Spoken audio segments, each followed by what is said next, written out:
Subscribe करें हमारे YouTube channel को और घंटे को बजाना ना भूलें ताकि आप देख सकें रोजाना नए वीडियो सबसे पहले हमारे YouTube चैनल फ्रीकनेस पर। भारत को संविधान देने वाले महान नेता डॉक्टर भीमराव अंबेडकर का जन्म 14 अप्रैल 1891 को मध्य प्रदेश के एक छोटे से गांव में हुआ था।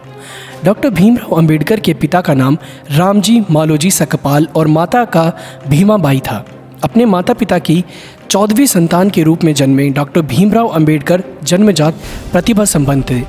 भीमराव अंबेडकर का जन्म महार जाति में हुआ था, जिसे लोग अछूत और बेहद निचला वर्ग मानते थे।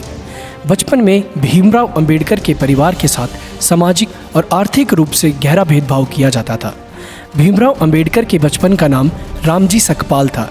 अंबेडकर के पूर्वज लंबे समय तक ब्रिटिश ईस्ट कंपनी की सेना में कार्य करते थे और उनके पिता ब्रिटिश भारतीय सेना की मऊ छावनी में सेवक थे। भीमराव के पिता हमेशा से ही बच्चों की शिक्षा पर जोर देते थे।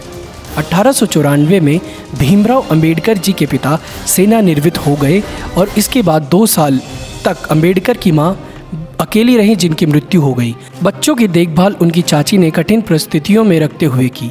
रामजी सकपाल के केवल 3 बेटे थे, बलराम, आनंदराव और भीमराव, और 2 बेटियां मंजुला और तुलासा। इन कठिन हालातों में जीवित बच पाए। अपने भाइयों और बहनों में केवल अंबेडकर ही स्कूल की परीक्षा में सफल हुए और इसके बाद बड़े स्कूल में जाने में भी सफल हुए। अपने एक देशस्थ ब्राह्मण शिक्षक महादेव अंबेडकर, जो उनसे विशेष स्नेह रखते थे, के कहने पर अंबेडकर ने अपने नाम से सकपाल हटाकर अंबेडकर जोड़ लिया, जो उनके गांव के नाम अम्बावड़े पर आधारित था। 8 अगस्त 1930 को एक शोषित वर्ग के सम्मेलन के दौरान अंबेडकर ने अपनी राजनीति दृष्टि को दुनिया के सामने रखा, जिसके अनुसार शोषित वर्ग की सुरक्षा उनकी सरकार और कांग्रेस दोनों से स्वतंत्र होने में है।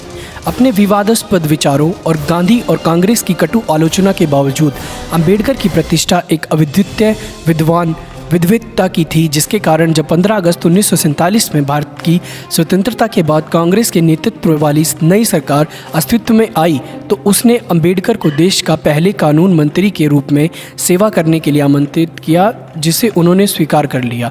29 अगस्त 1947 को अंबेडकर को स्वतंत्र भारत के नए संविधान की रचना करने के लिए बनी संविधान मसौदा समिति के अध्यक्ष पद पर नियुक्त किया गया। 26 नवंबर 1949 को संविधान सभा ने संविधान को अपना लिया। 14 अक्टूबर 1956 को नागपुर में अंबेडकर ने खुद और उनके समर्थकों के लिए एक औपचारिक सार्वजनिक समारोह का आयोजन किया।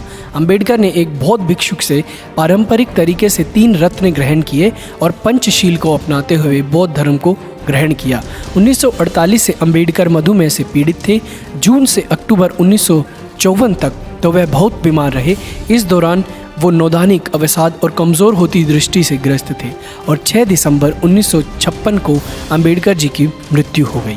तो ये थी एक संक्षेप में डॉक्टर भीमराव अंबेडकर जी की जीवनी। ऐसे ही और महत्वपूर्ण वीडियोस के लिए हमारे चैनल फ्रीकनेस को सब्सक्राइब करें, व वीडियो को लाइक करें और कमेंट करें कि यह वीडियो आपको कैसा लगा। धन्यवाद।